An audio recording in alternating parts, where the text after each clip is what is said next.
During a family road trip, my grandson suddenly handed me a note. "Pretend you're sick. Get out at the gas station." I looked at him. He nodded, his eyes full of horror. Instead of a joyful trip with my family, it was a trap set by my daughter. 5 minutes later, everything changed. Instead of being the victim, I became the predator. Before we continue, please subscribe to the channel and write in the comments what time it is where you are now. My hand trembled as I reached for the phone at 7:23 a.m. that May morning. 3 days of avoiding Minnie's calls had come to an end. "You can't keep hiding from family, Daddy." Her voice cut through the kitchen's morning silence before I could even say hello. The coffee maker gurgled behind me, and dusty streams of sunlight painted lines across the linoleum floor Gloria had picked out 30 years ago. "I'm not hiding." The words came out rougher than intended. My eyes found the Thanksgiving photo stuck to the refrigerator with a magnet from Woodrow's elementary school. 6 months had passed since that dinner, but Minnie's words still echoed in this kitchen. "You're becoming a burden, Daddy. This house is too much for one old man." The counter's edge pressed cold against my palm as I gripped it. Through the phone, Minnie sighed. That particular exhale she'd perfected at 15 when I'd refused to extend her curfew. "We need to talk about your situation." "My situation is fine." I walked toward my study, fingers trailing along the hallway's collection of family photos. Each frame held a piece of our story. Minnie's first day of kindergarten, Gloria in her Sunday best,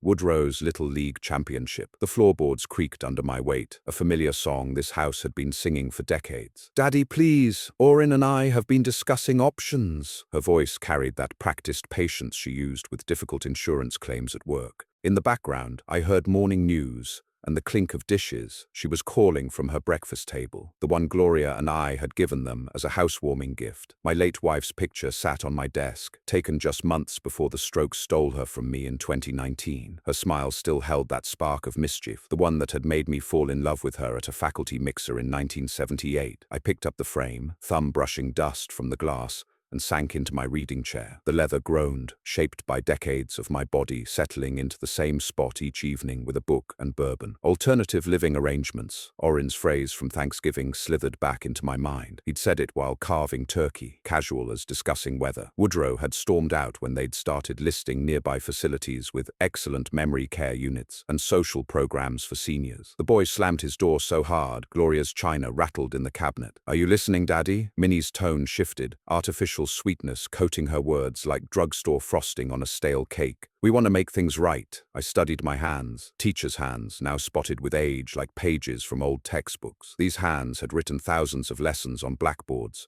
held Gloria through 40 years of marriage, taught Minnie to ride her bike in this very driveway. The memory surfaced unbidden, her 7-year-old legs pumping frantically, my hands on the seat, then letting go. "You're doing it, baby girl. You're flying. Hot springs," Minnie continued, her voice brightening with calculated enthusiasm. "Like when you were little, remember? That motel with the pool shaped like a kidney bean?" The grandfather clock in the corner, Gloria's parents' wedding gift to us, began its Westminster chime, marking 8 o'clock. Outside, cardinals chirped at the feeder Gloria had installed the spring before she died, insisting birds brought good luck. Next door, Tom Henderson's lawnmower roared to life, right on schedule. "Woodrow misses you." Minnie paused, letting that land. "He needs his grandfather." 2 weeks ago, the boy had appeared at my door after telling his mother he was at the library. We'd sat on the porch, sharing lemonade and silence until he finally spoke. "Don't let them take you away, Grandpa. This is your home. Just this weekend. Please, Daddy, we can leave this afternoon." Every instinct screamed refusal, but Gloria's voice whispered from memory, something she'd said during our last coherent conversation. "Family is worth fighting for, DeWitt, even when they don't deserve it, especially then." The morning air carried the scent of magnolia through the open window. This house meant everything. Built with Gloria in 1983, every room breathing with memories. Our initials were still carved in the basement concrete, dated the day we moved in. My pension barely covered the maintenance and taxes, but leaving would mean abandoning 40 years of life. Still, Woodrow's face at Thanksgiving haunted me. Tears he'd tried to hide when his parents kept discussing what was best for Grandpa, as if I weren't sitting right there. "I'll pack a bag." The words escaped before I could reconsider. "Really?" Minnie's surprise sounded genuine for the first time in our conversation. "That's wonderful, Daddy. We'll pick you up at 3.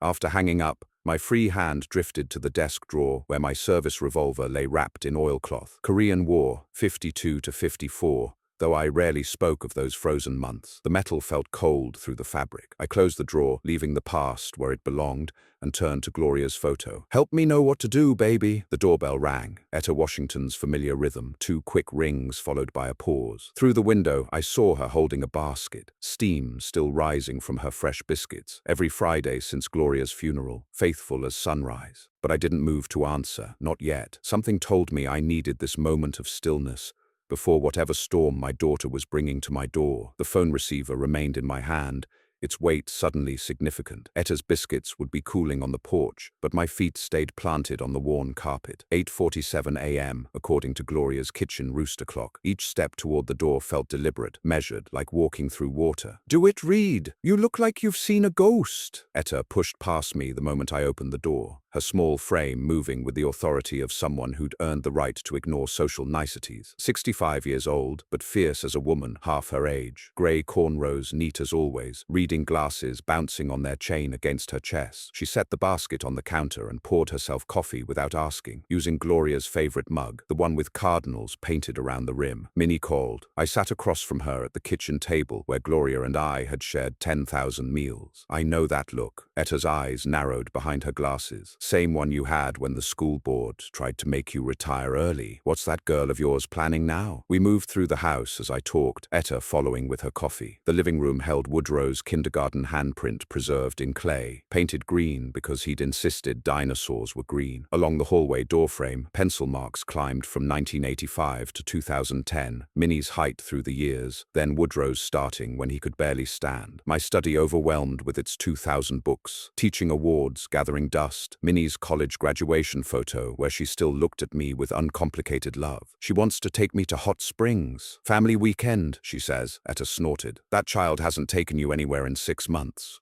Now suddenly she's nostalgic?" In the master bedroom, Gloria's side remained untouched, her reading glasses still perched on the nightstand, atop a half-finished crossword puzzle. Woodrow's room, kept ready for visits that rarely came, displayed NBA posters and that photo from our last fishing trip, both of us holding up pathetic bluegills, but grinning like we'd caught marlins. While Etta voiced her suspicions, my fingers found Gloria's desk drawer. Inside, beneath old checkbooks and warranty cards, 3 envelopes lay in Gloria's precise handwriting. The first, dated a week before her stroke: "If I go first, don't let them take our home." The second: "Minnie will try to be practical. Remember, she's scared of being poor. We were never poor, just careful." But she couldn't see the difference. The last, shortest: "Trust Woodrow. He has your heart. I heard Orrin at Paulson's Hardware yesterday." Etta settled back at the kitchen table, voice dropping to her gossiping tone. "Asking about home equity loans, talking about property values rising. That fool doesn't know I was in the gardening aisle." My stomach tightened. "What else?" "Minnie was at City Hall Tuesday. Cheryl, who works filing, said she was checking property assessments, asking about transfer procedures." Etta reached across the table, her weathered hand covering mine. "That boy Woodrow came by my house last week, crying. Said his parents were planning something but wouldn't tell him what." The old rotary phone in the hallway still worked. Gloria had refused to let me replace it. I dialed information, then the Hot Springs Travel Lodge, where we'd stayed every summer when Minnie was young. "Any reservation under Reed or Jackson?" The clerk found nothing. My nephew in Memphis answered on the 3rd ring. "Danny, any new nursing homes advertising your way? Pine Valley Gardens just opened. Big ads about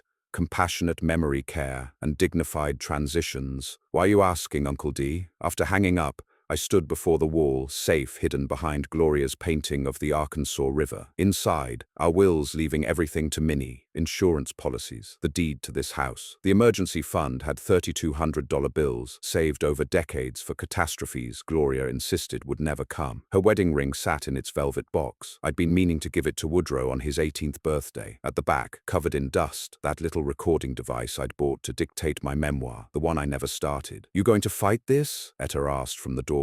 "Not the way they expect?" I pocketed the recorder and $300, leaving the rest. The flour canister on the top shelf, Gloria's hiding spot for Christmas money, now held copies of crucial documents. "If something happens, check the flour," she understood immediately. "I'll water your plants too. Gloria would haunt me if I let her orchid die." Packing took minutes. 3 days of clothes, medications in their labeled weekly organizer, Gloria's photo from our 40th anniversary. I folded my Korean War medal into a pair of socks, though I couldn't say why. The suitcase felt too light for abandoning my life. The mechanical act of watering Gloria's plants calmed my racing thoughts. 40 years of muscle memory guided my hands. The African violet needed just a splash, the jade plant barely a teaspoon, the Boston fern a good soaking. Each green thing in this house connected me to her, roots stretching through time. "You're not really going to Hot Springs, are you?" Etta stood by the front door, basket empty, worry creasing her face. "I'm going wherever my family takes me." I set down the watering can,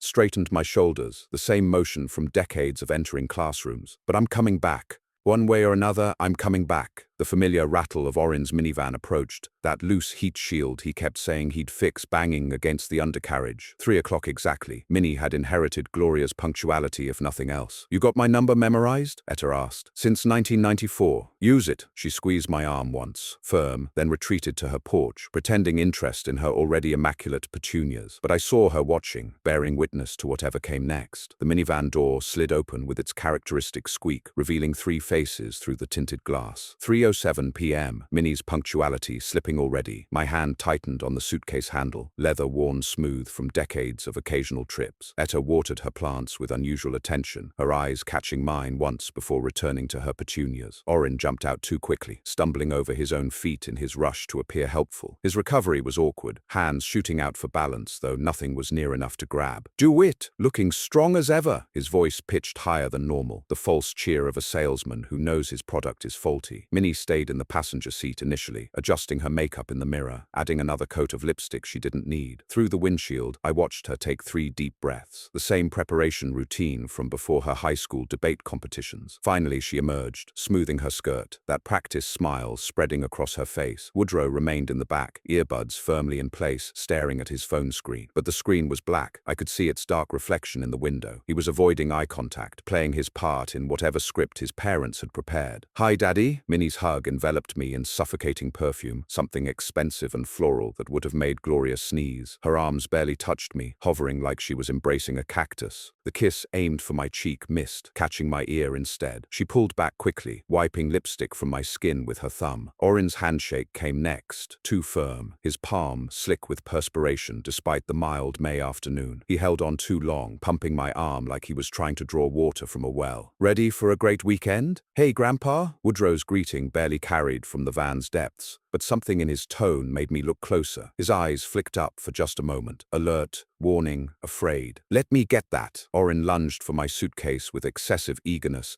nearly dropping it when the weight surprised him. The books I'd packed, Gloria's Bible, though neither of us had been religious, and my father's journal from his own final years, made it heavier than expected. "Traveling light, I see. Just the one bag, Daddy." Minnie's disappointment seemed genuine. "We might stay longer than the weekend." The van's interior revealed more than they'd intended. Multiple suitcases crowded the back, boxes labeled in Minnie's neat handwriting, cleaning supplies including rubber gloves and garbage bags. Most telling, a box of estate sale markers, red circles with pre-printed prices, tucked partially under a blanket. I climbed into the seat behind Orin where I couldn't watch his face directly. Unusual. I typically sat passenger side, but Woodrow had positioned himself strategically, sliding to the middle of the back bench instead of his usual spot by the window. As I settled in, his knee pressed against mine, deliberate contact. "Buckle up, everyone." Orin's false cheerfulness grated as he programmed something into the GPS, tilting the screen to prevent me from seeing the destination. The device announced, "Route calculated. Turn right on Oak Street." Minnie's nervous chatter began before we'd left my driveway. "The weather's been perfect, hasn't it? Not too hot yet.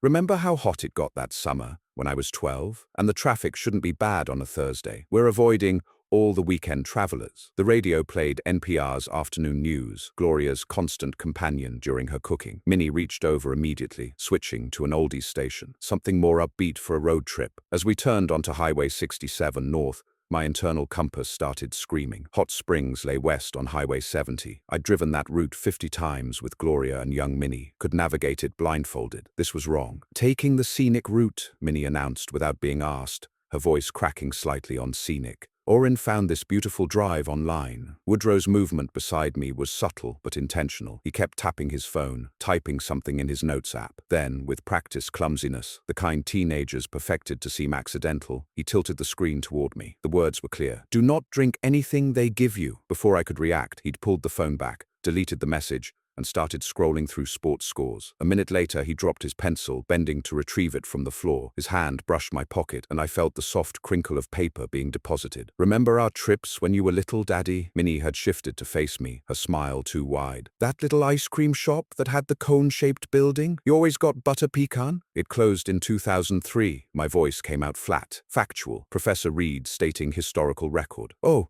right." She turned forward again, fingers drumming against her purse. Orin attempted conversation about the Travelers' baseball season, statistics he'd obviously researched but didn't understand. He confused batting averages with on-base percentages, claimed players were still on the team who'd been traded 2 years ago. Gloria would have corrected him immediately. She'd loved minor league baseball more than I had. We passed the exit for my old school, Roosevelt High, where I'd taught history for 37 years. The building looked the same from the highway, red brick and tall windows, American flags snapping in the breeze. How many lessons had I given about recognizing tyranny, about ordinary people's capacity for betrayal, about family members turning in family members in East Germany, Soviet Russia, Cambodia. A billboard loomed ahead. Pine Valley Gardens, where memories live on. The image showed a serene, elderly couple, holding hands in a garden that looked nothing like any place in Arkansas. Orin accelerated past it. Woodrow suddenly grabbed his stomach, doubling forward. "I don't feel good. Can we stop at the next station?" "You were fine a minute ago." Minnie whipped around, studying her son with suspicious eyes. "It came on sudden. Please, Mom, I might throw up." My hand found Woodrow's, a quick squeeze of understanding passing between us. His return grip was desperate, holding on like he had as a toddler crossing streets. "Just hold on," Orin muttered, but an exit sign appeared. "Last service is 20 miles. "I can't wait 20 miles, Woodrow moaned, adding a convincing retch. The van slowed, despite Minnie's sharp protest. "Orin, he's obviously faking. You want him puking in the van?" Orin's question carried real concern, for his upholstery, not his stepson. The turn signal clicked on, rhythm matching my heartbeat as we descended the exit ramp toward a gas station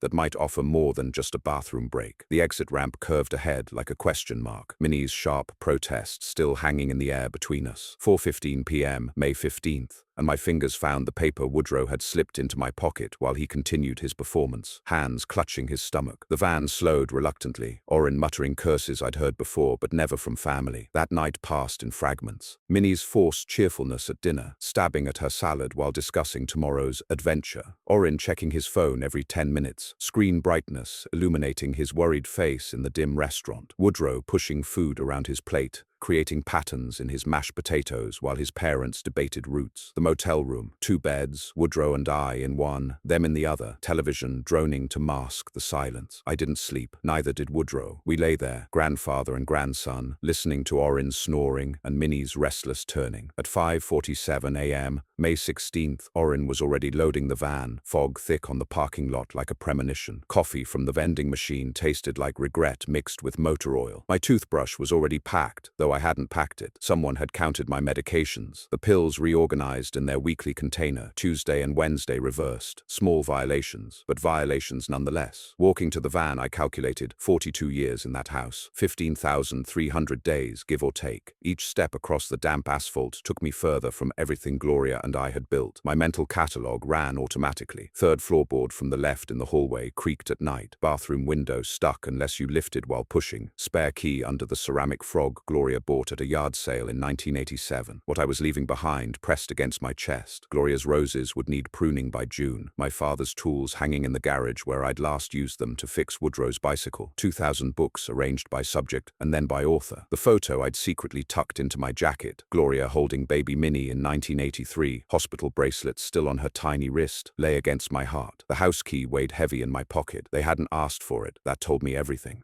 "Ready for day 2? Orin's movements were too quick, jerky, dropping the keys twice before managing to unlock the van. 5 large suitcases already loaded, 3 medium ones, boxes I hadn't seen them bring. Cleaning supplies visible through translucent bags. Bleach, industrial garbage bags, those estate sale tags with pre-printed prices. Woodrow loaded his backpack carefully, something heavy shifting inside, metal against metal. Minnie reorganized unnecessarily, moving the same box 3 times, finally hiding something under a blanket. Her nervous energy reminded me of her teenage years, sneaking in past curfew, constructing elaborate lies about study groups. I headed for the front passenger seat, better view, more control, but Minnie intercepted me. "Oh, Daddy, sit with Woodrow. He missed you so much. Didn't you, sweetie?" Forced to the back seat, I found Woodrow immediately beside me. Unusual closeness for a 16-year-old who typically guarded his space. The middle row of seats had been removed, creating a cavern of cargo space. Why would a weekend trip require this much room? The seatbelt stuck, refusing to extend. Woodrow helped, leaning across me, his hand quick as a card dealer's, something sliding into my other pocket. "There you go, Grandpa," louder than necessary. Our house shrank in the rear window as the van backed out. Each familiar detail became memory. The mailbox I'd installed crooked and never fixed. The driveway crack that looked like Florida. The kitchen window where Gloria would wave goodbye. Etta stood on her porch at 6:15 a.m., supposedly watering plants that didn't need water. She raised her hand, not waving but saluting, a gesture of respect for what was coming. The Hendersons' dog barked, that particular alarm reserved for wrongness. The maple Gloria planted for our 20th anniversary now towered over the house, branches reaching toward my bedroom window like fingers saying goodbye. Strange cargo revealed itself as we drove. A box labeled donations held my winter coat on top, the one Gloria bought me 5 Christmases ago. A file box marked important papers bore my handwriting, though I hadn't packed it. Prescription bottles rattled in the cup holder, not my medications, labels turned away. The cooler between the front seats held sealed bottles, condensation beading on plastic, all labels facing away from passenger view. The GPS destination remained covered with a sticky note, Minnie's handwriting. "Surprise! Taking I-40 east when Hot Springs lay west." Oren explained,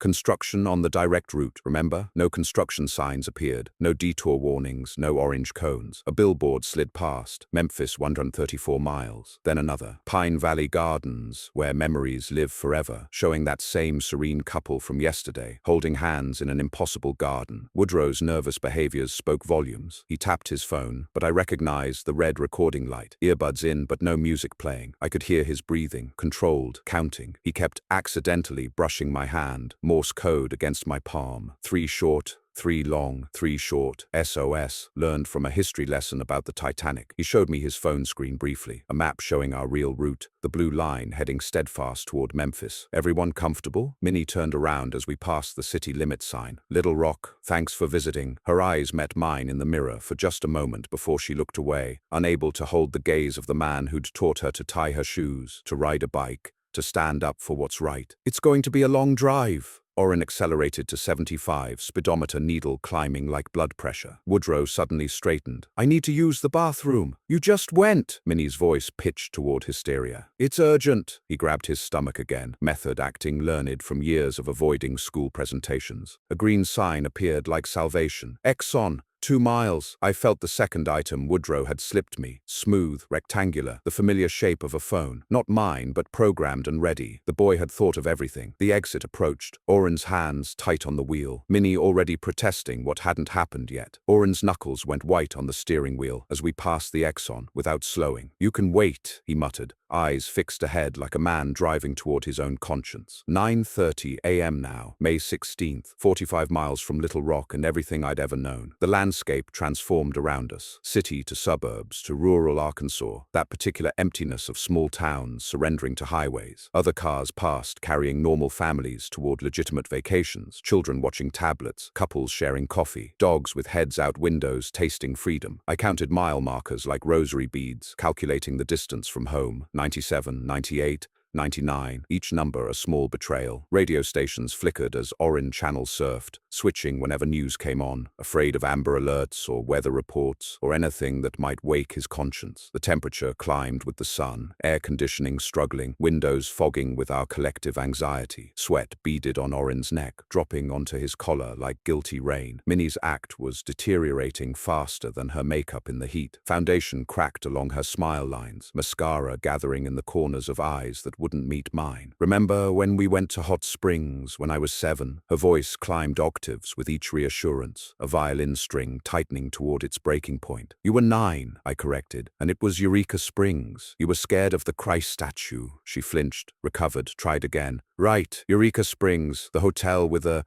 The pool? Every detail wrong, scrambled by panic or indifference. I couldn't tell which was worse. Her phone buzzed constantly. Text previews visible for split seconds. Is it done? From someone named Marcus. Papers ready? From another. Empty by Monday? From a realtor's number. Testing them became a bitter game. Can't wait for the hot springs, I said, voice neutral as Switzerland. Yes, Minnie nearly shouted. The hot springs. They'll be so relaxing. Great for your arthritis, Oren added, proud of remembering this detail from whatever script they'd prepared. Except I didn't have arthritis. My joints worked fine, thank you. Good enough to dig my own grave if needed. The Pine Valley pamphlet in the door pocket called to me, partially visible whenever Minnie shifted. Registration forms peeked out. Reed, DeWitt already filled in my supposed handwriting, dated 2 weeks ago when I'd been home reading Steinbeck on my porch. Someone had practiced my signature, getting close but missing how I crossed my T's. Too high, too careful, like someone afraid of forgetting themselves. Woodrow escalated his signals with teenage creativity. He dropped his phone again, retrieving it along with my wallet. How he'd gotten it from my pocket without me feeling it, I'd never know. As he handed it back, something extra tucked inside. Later, he showed me his phone screen, a screenshot of Minnie's text to someone. Dad doesn't suspect anything. Pickup confirmed for 3 p.m. On the foggy window, he wrote, help in the condensation, then quickly wiped it away when his mother glanced back. His backpack sat partially unzipped, manila folder visible, edges of documents poking out like accusations. When his parents argued about the route, Minnie insisting on the plan, Orin wanting to improvise, Woodrow whispered so low I almost missed it. Grandpa, I have proof. A rest area sign appeared,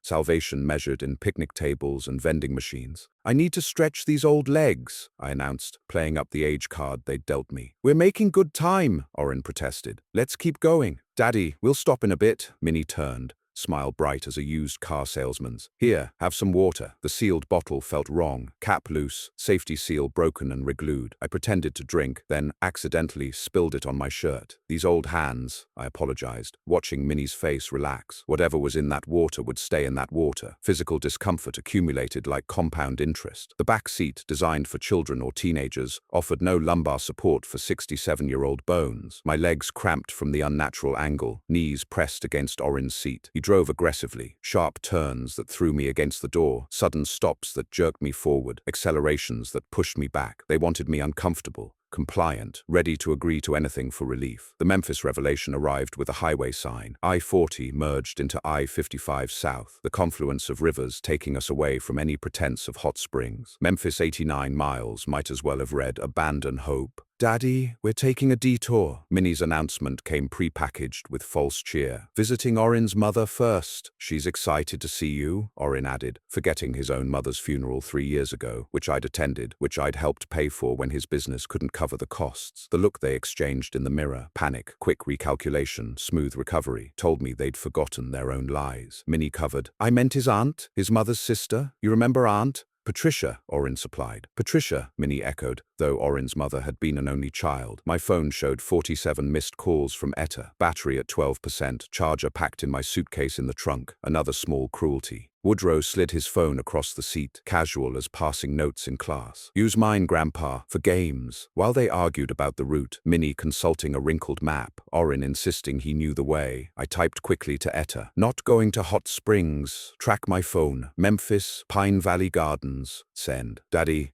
we need to talk about your health. Minnie pulled out a folder that had been hidden under her seat. The doctor says you need more care. What, doctor? I kept my voice mild, curious rather than accusatory. Dr. Martinez, from the clinic. The clinic I'd never visited, the doctor who didn't exist, the evaluation that never happened. She showed me brochures, glossy promises of dignity and compassionate care and memory support, that particular euphemism for warehousing the inconvenient. Pine Valley Gardens spread across the pages, like a mortuary advertisement. Just to look, Daddy, just to see. The phrase she'd used when she was 12, wanting a puppy we couldn't afford. My hand found what Woodrow had planted in my wallet, a small recording device, red light steady, capturing every word. A sign ahead promised, gas, food, lodging, exit 42. Woodrow suddenly projectile coughed, liquid everywhere, water he'd been holding in his mouth for 10 minutes. Released with theatrical precision. Orin swerved, cursing words I'd never heard from him. Minnie screamed about the upholstery, about the smell, about everything except what mattered. I'm sorry, I'm so sorry, I need... Woodrow pointed at the exit, gasping between fake retches. I caught his eye in the chaos. The boy winked, quick as a hummingbird's wing. The van slowed despite Minnie's protests. Orrin already signaling for the exit, calculating the cost of professional cleaning against the cost of continuing with vomit in his precious van. Some prices were too high, even for him. Van tires screeched into the gas station, Woodrow's coughing reaching Academy Award levels of conviction. Orrin parked crooked across two spaces, too panicked for precision. 11:45 a.m., May 16th, Brinkley, Arkansas, 67 miles from Memphis and whatever fate they'd planned for me. The Phillips 66 hadn't changed since the 60s, original pumps standing like monuments beside modern ones, chrome gleaming in May sunshine. Through the window I saw the attendant watching, a young man with careful eyes who'd remember everything. 3 other cars occupied the lot, witnesses scattered like breadcrumbs, security cameras perched on every corner, digital eyes recording our family's dissolution. By the door, impossibly,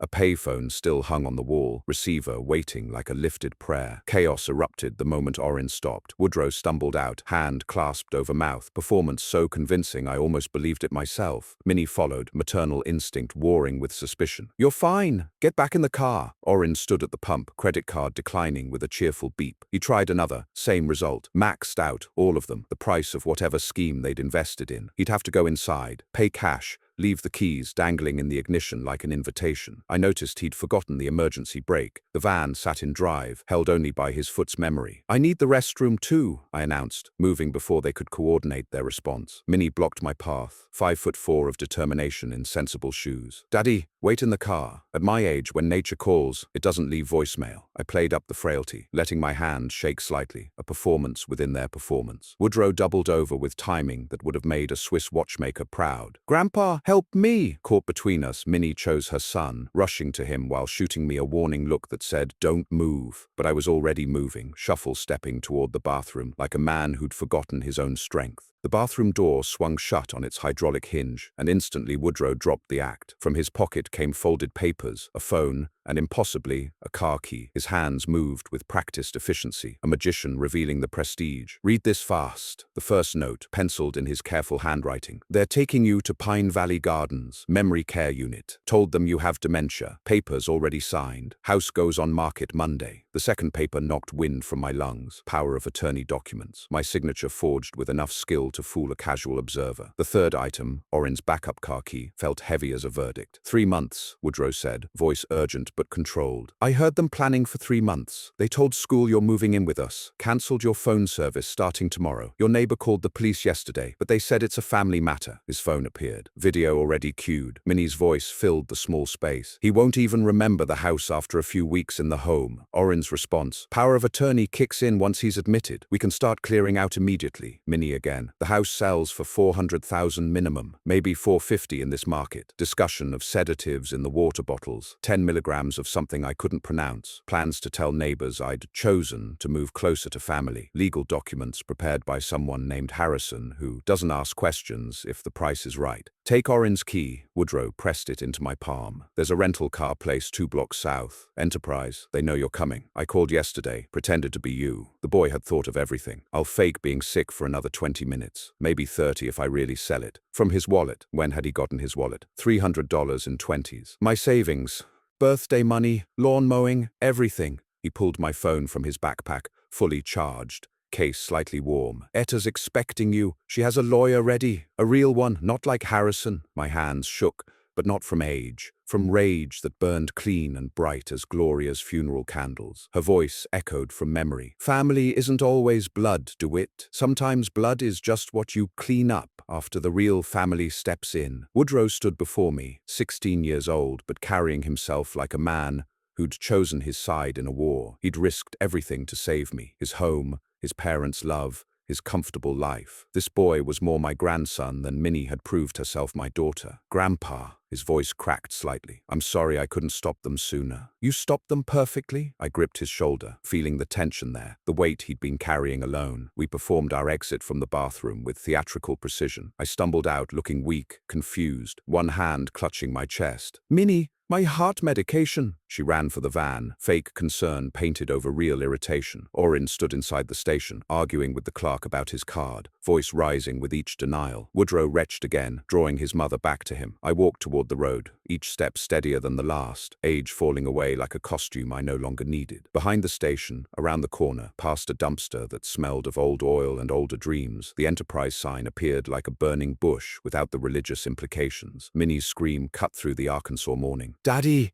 Where's Daddy?" Woodrow's voice, weak but aimed. "He went that way." I knew without looking he was pointing in the opposite direction. Orin's shout about calling the police reached me as I turned the corner. Let him call. I had recordings, documents, a witness willing to testify against his own parents. I had Etta waiting with a lawyer. I had the truth, which Minnie had traded for a house she'd never inherit. My hand gripped Orin's key tight enough to leave marks. The phone in my other hand already showed Etta's number, ready to unleash whatever legal hurricane she'd been preparing. The recording device in my pocket continued its digital testimony, a mechanical witness to family betrayal. A text arrived from Woodrow. "Go, Grandpa, make them pay." 67 years old, knees that complained about stairs, hands that sometimes trembled with coffee cups. But I moved like I had at 40, when I'd chased Minnie's bicycle down this same kind of street, making sure she didn't fall. Now I was the one who wouldn't fall. The Enterprise office stood 50 yards away. Behind me, chaos. Ahead, justice. The morning sun caught the rental car windows, turning them into mirrors that reflected an old man becoming himself again. Not the burden they'd imagined, not the problem they'd needed to solve, but DeWitt Reed, history teacher, husband to Gloria, grandfather to the only family that mattered now. My hand closed on the bathroom door handle, rust flaking under my palm. Woodrow pressed close behind me, his breathing controlled despite everything. 12 cars p.m., May 16th, and through the thin walls, Minnie's voice rose and fell, arguing with Orin about the credit card. The door creaked on hinges installed when Kennedy was president, protesting our conspiracy. Inside, a single occupancy cell of cracked tile and broken promises. The lock had been removed years ago, so Woodrow held the door, his back against it like a sentry. Fluorescent light flickered above us, one tube dead, the other dying, casting us in stuttering shadows. The mirror showed our faces side by side, his young and determined, mine old, but not defeated, not yet. Graffiti covered the walls, decades of boredom and desperation. For a good time call. The irony wasn't lost on me. We were having anything but a good time. The window had been painted shut sometime in the 80s, sealing us in with the smell of industrial disinfectant and despair. Outside, trucks thundered past on the highway, their noise masking what needed to be said. "Grandpa, we have exactly 3 minutes." Woodrow's transformation was instant. The sick boy act evaporated, revealing someone I'd never seen before. My grandson stood straight, shoulders back, steady hands pulling his phone from a hidden pocket in his jacket lining. The screen lit up with evidence of betrayal, each swipe revealing new depths. "Screenshot 1, he said, voice clinical now. Minnie's email to Pine Valley Gardens. Father showing moderate dementia, requires immediate placement. Screenshot 2 made my jaw clench. Orin's text to someone named Brad. Old man won't know what hit him. 3. A bank statement showing a house appraisal ordered in my name, though I'd never authorized it. 4. The power of attorney document. My signature practiced but wrong, the way someone might forge a check. There's more. He swiped to a video. Minnie at her kitchen table, practicing my signature over and over,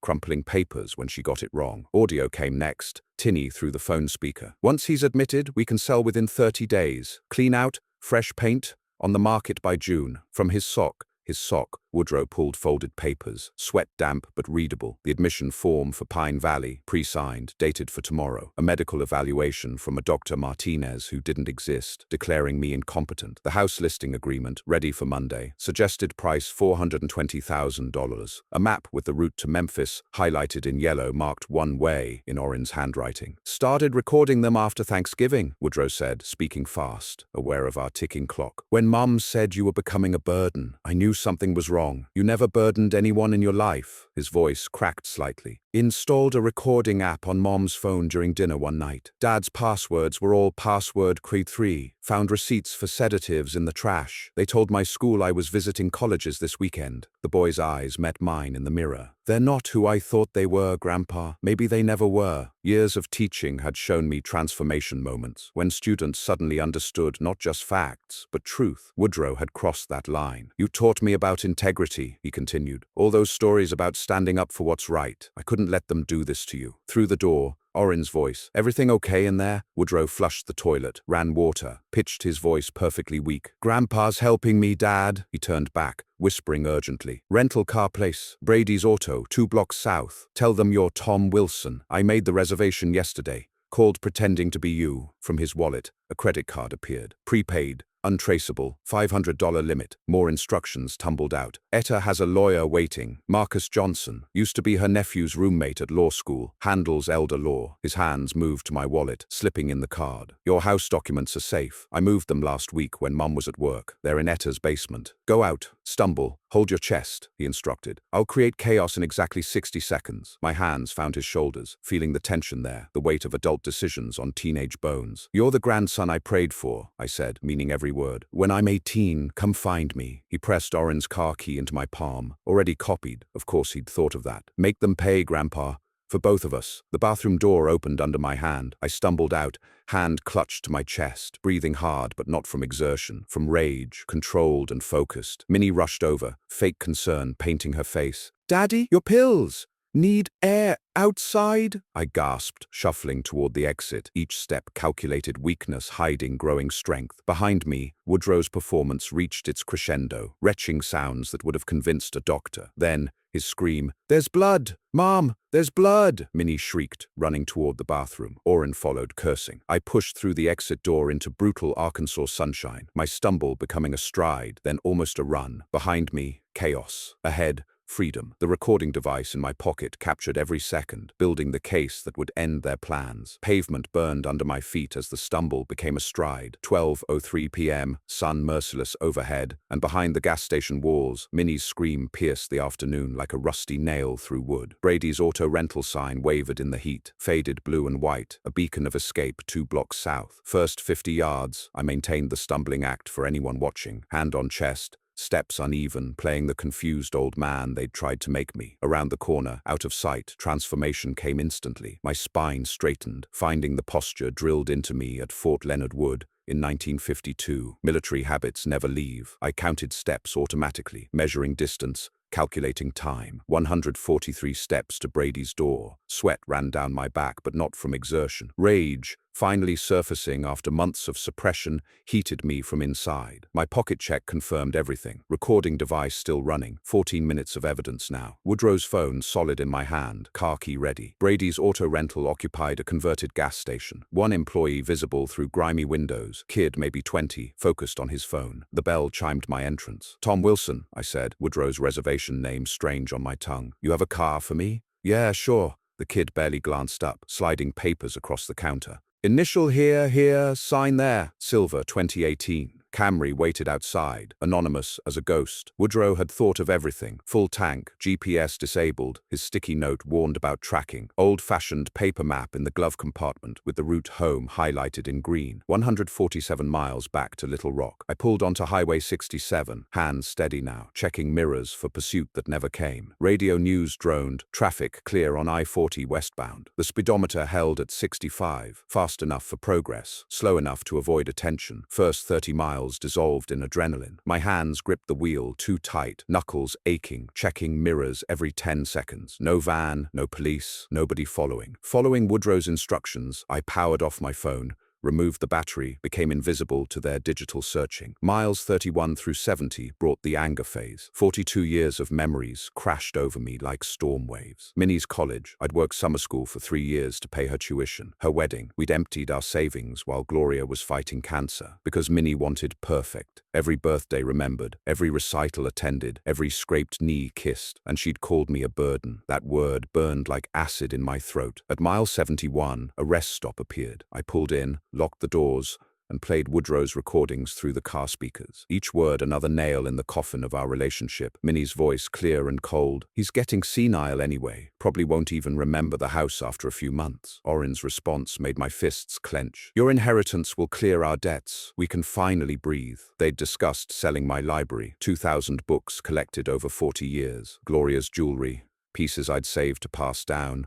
Already mentally pawned, plans to tell neighbors I'd wanted to go, that it was my decision, my choice to abandon everything. Miles 100 through 130 brought planning clarity. Mental lists formed. Call lawyer immediately. File police report for attempted kidnapping. Emergency protection order. Freeze bank accounts before Monday. Change will. Everything to Woodrow. Skip his parents entirely. Security system for the house. Cameras. New locks. Etta to witness every document. The final stretch revealed familiar landmarks sliding past. The water tower where Minnie had carved her initials. Roosevelt High where I'd taught her classmates. The church where we'd held Gloria's service. Sun setting behind me painted everything gold, like the world acknowledging my return. I powered on the burner phone Woodrow had provided, texting Etta, "Coming home, have lawyer ready." Her response arrived in seconds. "Thank heaven, Marcus waiting. Security company here, locksmith working." Little Rock's skyline appeared. Those familiar buildings welcoming me home. My street had never looked better. Ordinary houses full of ordinary people living honest lives. My driveway, my walkway, my front door with its brass numbers Gloria had picked. Etta stood on her porch, no longer pretending to garden. Beside her, a young man in a suit, Marcus Johnson, tall, sharp-eyed, radiating competence. A security company van occupied my driveway. Through my front window, I saw the locksmith working, Etta having used her spare key to orchestrate my defense. Engine still running. I sat staring at my house. This place Minnie would have sold. These memories she would have destroyed. This life she would have erased. The phone in my hand buzzed back to life. 83 missed calls appearing like accusations. The 84th incoming now. Minnie's face filling the screen. That photo from happier times when she still loved me more than money. My finger hovered over the accept button. Etta walked closer, Marcus beside her. "Let it ring, honey," she said gently. "Let her stew in it." But my eyes had gone cold as January ice. No. Time she heard my voice. Time she understood what she's lost. My finger moved toward the green button, ready for war. The green button gave under my finger like a trigger. 7:47 p.m., May 16th, shadows lengthening across my driveway. I activated speakerphone, wanting witnesses. Etta and Marcus leaned in as Minnie's voice exploded from the speaker. "Daddy, where are you?" Silence. I counted 5 seconds, letting her panic fill the space. Background chaos leaked through. Orin shouting at someone. Traffic noise, possibly sirens. Woodrow's voice, distant but clear. "Maybe he went to the bathroom again?" "Shut up," Minnie hissed at her son. "This is your fault. You let him leave." Marcus pulled out his phone, starting his own recording. The call log showed the pattern of their desperation. First 10 calls came every 2 minutes from the gas station, next 20 from the highway. Probably Orin driving one-handed while Minnie dialed. 30 more as they searched Little Rock, checking motels, hospitals, bus stations. The final 23 increasingly frantic, some from Orin's phone when hers died. Text messages scrolled below. "Daddy, please. We're worried sick. Just tell us you're safe. This isn't funny. We love you." Each lie more desperate than the last. "Hello, Minnie." My voice came out professor steady, the tone I'd used for difficult students. "Daddy, thank goodness. Where are you? Are you confused? Do you need help? I'm home. My actual home, not Pine Valley Gardens." Intake of breath. "What? Daddy, I don't understand." "Memphis, Minnie." "Yes, I know about Memphis. Woodrow told me everything." "That boy is lying. We were going to Hot Springs. You're confused." "I have recordings." Each word dropped like a stone into still water. "Video, documents, your practice signatures, all of it." Orin's voice in background. "Hang up, Minnie. Hang up now. It was for your own good." The mask slipped, showing the real woman underneath. "My good? Or my $400,000 house?" "Daddy, you're not thinking clearly. Memphis is not Hot Springs, Minnie. Even someone with moderate dementia knows that." I quoted her email, watching Marcus write notes. "I have your email calling me senile." Orin's texts about handling the old man, the fake doctor's evaluation dated next week. Impressive. Getting medical opinions from the future. "Mrs. Jackson?" Marcus's voice cut through clean as a blade. "Marcus Johnson, attorney at law. I'm recording this call with Mr. Reed's permission. We need to discuss attempted elder abuse, fraud, forgery, kidnapping, false imprisonment. Should I continue?" "Who is this?" Minnie's panic pitched higher. "Daddy, who is this person?" "My lawyer. We'll be filing charges Monday morning. Criminal charges, Minnie. Any attempt to contact Mr. Reed will be considered harassment and violated of the protection order we're obtaining." Her voice cracked, became the little girl I'd raised. "Daddy, I'm your daughter. Your only child. You were." Past tense hung between us like a funeral shroud. "We have debts. Orin's business is failing. You don't understand the pressure we're under. So you decided to solve your problems by selling me? That house is too big for you anyway. We were going to take care of you. You were going to warehouse me, sedate me, sell my home, my memories. 42 years of life with your mother. Gloria would be ashamed of you. Don't you dare. You're no longer my beneficiary. The will changes Monday. Woodrow is the only family I acknowledge now. Orin grabbed the phone, his voice ugly with threat. You can't do this. We'll contest any will changes. Try it, my teacher voice, the one that had controlled classrooms for 37 years. I have recordings of you planning to forge my signature. Woodrow is a minor. We're his parents. For 2 more years. Then he's free of you too. That house is family property. That house is mine. Bought with my money, maintained with my pension, filled with memories you'll never understand. I taught law students for 37 years, Orin. I know exactly what you can and cannot do, and you cannot steal from me. One more thing, Minnie. I let ice fill my voice. Check your bank account Monday. The $50,000 I saved for your inheritance, it's going to Woodrow's college fund, legally transferred, irrevocably. Wait! Her scream could have shattered glass. Daddy, please, we can work this out. Woodrow's voice emerged from the chaos.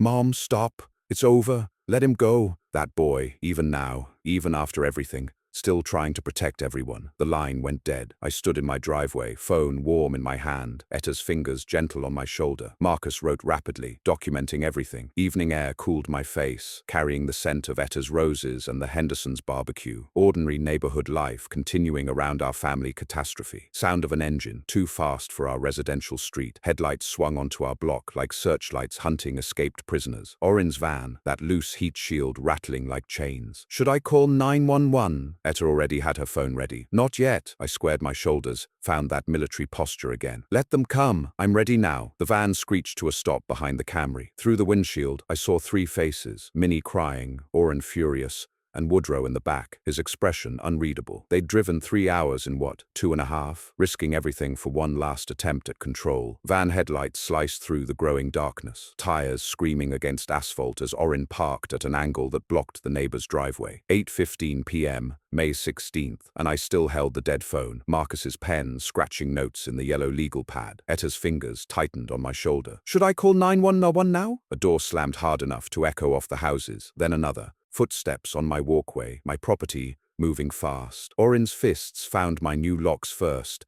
hammering against the reinforced steel. Open up! This is still our family home! Through the window, I watched Minnie join him, her face distorted with rage and tears. Daddy, you can't lock us out. We have rights. Marcus stepped forward, all 6'3" of Harvard-trained legal authority. He opened the door just enough to be heard clearly. Mr. and Mrs. Jackson, you're trespassing on private property. Who are you? Orin's voice cracked with fury. Marcus Johnson, attorney representing Mr. Reed. He held up the paper. This is a temporary restraining order. Filed at 4 p.m. today. You're required to stay 500 feet from this property. That's impossible.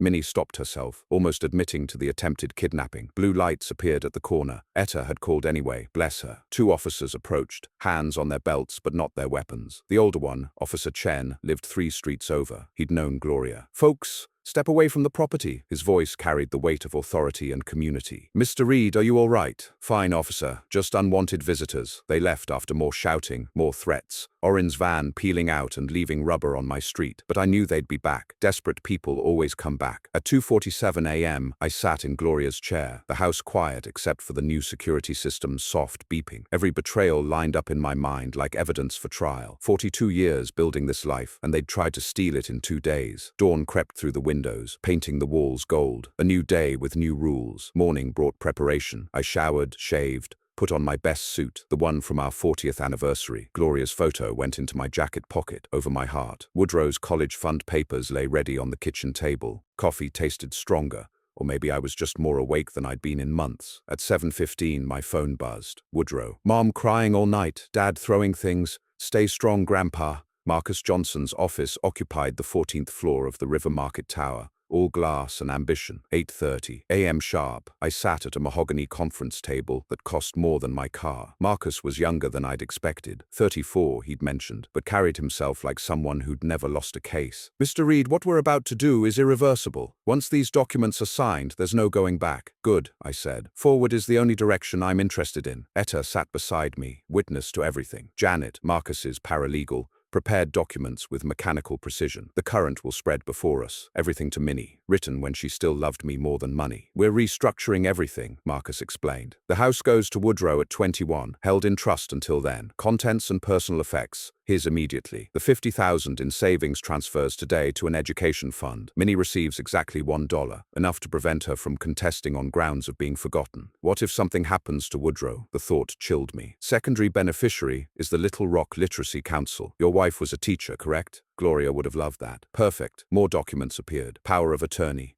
Revoked, with prejudice. Bank accounts. Beneficiaries changed. Life insurance. Restructured. Even my pension would be protected. The recordings Woodrow made, Marcus continued. They're admissible. Forgery is a felony in Arkansas. We can press charges or use them as leverage. No prison, I said firmly. Just protection. I want them to stay away, not rot in jail. Compassionate but smart. Marcus drafted an agreement. They stay away. Charges remain unfiled. By 10:47 a.m., everything was signed, notarized, witnessed. Irreversible. My phone buzzed again, Minnie calling for the 20th time this morning. It's done, Marcus said. Your legacy is protected. Standing, I straightened my tie, felt Gloria's photo against my ribs. Good. Now I'm going home to face them. They're probably there waiting, Etta warned. I pulled out Gloria's photo, kissed it once, a promise and a prayer without the religion. I know. This time, I'm ready. The elevator descended smoothly, each floor marking my transformation from victim to victor. Through the lobby windows, I saw it all. Orin's van parked illegally, Minnie pacing the sidewalk like a caged animal, and Woodrow in the back seat, face pressed to glass, watching for me. The revolving door expelled me into May sunshine that felt like Judgment Day. 11 a.m., downtown Little Rock, bustling with lunch hour preview crowds. Minnie stopped mid-pace, her designer makeup streaked into abstract art. Orin jumped from the van, fists already clenched. Woodrow's face remained pressed to the window, eyes wide. 20 feet of sidewalk stretched between us. Might as well have been an ocean. Downtown provided an audience. Office workers pretending not to stare. Food truck vendors pausing mid-order. A security guard from Marcus's building watching carefully. Etta stood right behind me, my 5'0" bodyguard. 14 floors up, I knew Marcus watched from his window, phone ready. Minnie ran toward me, her heels clicking like a countdown. Daddy, please, we need to talk. Her appearance shocked me. This wasn't my composed daughter. Hair disheveled, designer purse strap broken and held together with a safety pin, clothes wrinkled from sleeping in them. It wasn't supposed to happen like this. I walked past her to my rental car, keys steady in my hand. Follow me home. We'll talk there. The convoy formed naturally, my rental leading, Orin's van behind, Etta's Buick bringing up the rear like a guardian angel. 15 minutes through Little Rock streets I'd driven for 40 years. Radio playing Gloria's favorite Motown, sunshine mocking our family disaster. My driveway had never looked more like a battlefield. New locks gleamed accusingly. The security company sign stood like a flag of independence. Neighbors watched from windows and porches. Woodrow burst from the van before Orin had fully stopped, running to me. Grandpa,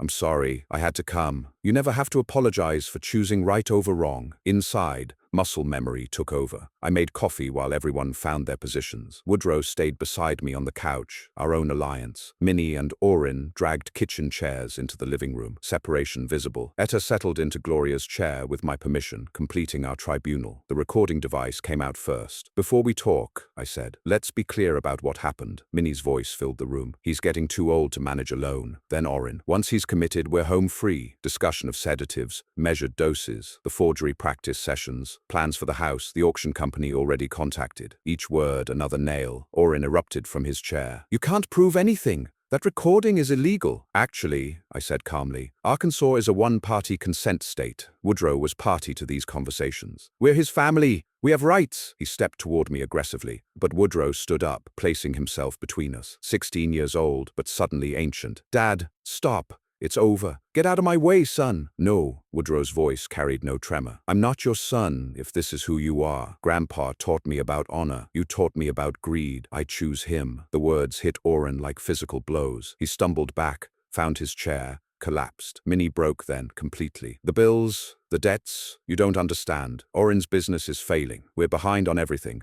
The house might be foreclosed, so you decided to foreclose on mine. You have so much. And we have nothing. I have a home, love, memories, family, or I thought I did. You wanted my money, not me. You would have warehoused me like old furniture. Gloria would weep to see this. I paused, looked at Woodrow, but she'd be proud of him. The terms came out clear, non-negotiable. The will is changed. Woodrow inherits everything when he's 21. Your dollar is in trust at First National. Stay away or face forgery charges. Woodrow can visit when he chooses. You're still my daughter, Minnie. But trust is gone, she sobbed, ugly crying that reminded me of her childhood tantrums. Daddy, I'm sorry. I'm so sorry. Sorry you got caught. The door opened, Marcus entering with perfect timing, documents in hand. Mrs. Jackson, Mr. Jackson, these require your signatures. Agreement to maintain distance, not contest the will, cease all contact unless invited. We're not signing anything. Orrin found his voice again. Marcus checked his watch. Then I file criminal charges in 1 hour. Forgery, attempted kidnapping, elder abuse. Your choice. The papers landed on my coffee table with a soft thud. A pen rolled toward Minnie, stopping just short of falling. Her hand shook as she reached for it. Woodrow spoke quietly, wisdom beyond his years. Mom, sign it. Let Grandpa have peace. Her fingers touched the pen. The clock ticked toward 2:43 p.m. The future balanced on the edge of her decision. The pen scratched across paper. Minnie's signature, shaky but legally binding. 2:44 p.m., May 17th. The sound, sharp as breaking glass. Orrin cursed, but signed after her, his name angry slashes. Marcus photographed each document, creating digital proof. Through it all, Woodrow hadn't moved from my side. Papers signed, nothing left except aftermath. Orrin stormed out first, the door suffering his rage. Minnie lingered, looking smaller than I'd ever seen her. Can I hug you? I stood, arms opening but stiff as old leather. She fell into them, smelling of yesterday's perfume and today's regret. I did love you, Daddy, she whispered. Before the money problems, before everything, I did love you. I know. It was all I could offer. Mom, I'm staying here tonight. Woodrow's announcement landed like a judge's gavel. You're coming home right now. Minnie pulled away from me, maternal authority flaring. I'm 16. In Arkansas, I can choose where I stay. Call it a sleepover with Grandpa, he added, softening it slightly. Marcus nodded confirmation. He's correct about the law. She left without another word. Orrin's van spraying gravel. The house exhaled, finally safe. 3:30 p.m. brought quiet. Etta made sandwiches, her cure for all crises. Woodrow explored the house freely for the first time in months, discovering pieces of his history. In the hallway, he found his kindergarten handprint, painted green. You kept everything that mattered. My study became our classroom. Each book had its story, this one signed by the author, that one Gloria's favorite, another from my father. Photos covered one wall, civil rights marches I'd joined, teaching awards, Minnie's graduations before money mattered more than meaning. This is your inheritance, I told him. Not just money, these stories, this history, this is what matters. Etta returned at 5 with pecan pie, still warm. Gloria's recipe, today deserves the good dishes. She set the table with wedding china, each plate a memory. Stories of Gloria flowed naturally, her laugh, her temper, her way of making everyone feel special. Woodrow absorbed every word, building the grandmother he'd barely known. The college fund documents spread across the table beside dessert. $50,000, I explained, for your dreams, not their debts. Engineering, medicine, music, your choice entirely. I don't deserve this. You earned it by being the man they couldn't be. Evening found us on the porch. 3 chairs like old times. Neighbors stopped by, showing support. Mr. Patterson brought beer I wouldn't drink. Mrs. Chen delivered cookies. The Hendersons just waved. Community protection, stronger than any legal document. Will Mom ever understand? Woodrow asked as stars emerged. Maybe. People can change. I'm not angry anymore, just sad for her. She chose fear over family. You chose courage. At 8 p.m., my phone buzzed. Minnie. I'm sorry. I showed Woodrow. What should I say? He thought carefully, this young man in a boy's body. Tell her you love her. That's all? It's a start, Grandpa. I typed it, sent it. 3 words that held 42 years of complicated love. The recording device sat on the table. I deleted the revenge files one by one. Evidence served its purpose. No need to hold poison. But I kept one. Woodrow saying, I love you, Grandpa, during our escape. This one's for the heart. You can live here after high school, I offered. This house needs young energy. We'll restore Gloria's garden together. Maybe someday you'll bring someone special. This house will see love again. Night fell soft on Little Rock. Crickets beginning their ancient song. Woodrow beside me in the chair Minnie once occupied. Etta heading home with her empty pie plate. The security system armed, but our hearts finally unguarded. Grandpa, tell me about Grandma again. My voice found warmth, not pain. Gloria would have loved this moment. She always said family isn't about blood. It's about who shows up when life gets hard. Woodrow's hand found mine, strong and sure. I'll always show up, Grandpa. Tomorrow would bring lawyers, banks, paperwork, the business of restructured life. But tonight brought something better. Peace, purpose, a future growing from ruins. I looked at the stars, saw Gloria's face in their patterns. We won, baby. We won. Wind through trees carried something like laughter. Her laughter, blessing this new beginning. The house stood strong, ready for whatever came next. Woodrow, already planning the garden, sketching it on napkins. Honor continuing through generations. Justice served with mercy because that's what Gloria would have wanted. Not an ending, but a transformation. Family redefined by loyalty, not blood. Love winning over greed. The American dream defended by those who understood its true meaning. Not wealth, but dignity. Not property, but principles. DeWitt Reed, 67 years old, had fought his war and won. Now came the peace, earned and unbreakable. If you liked this story, please like this video, subscribe to the channel, and share your impressions of this story in the comments. To listen to the next story, click on the box on the left. Thank you for watching.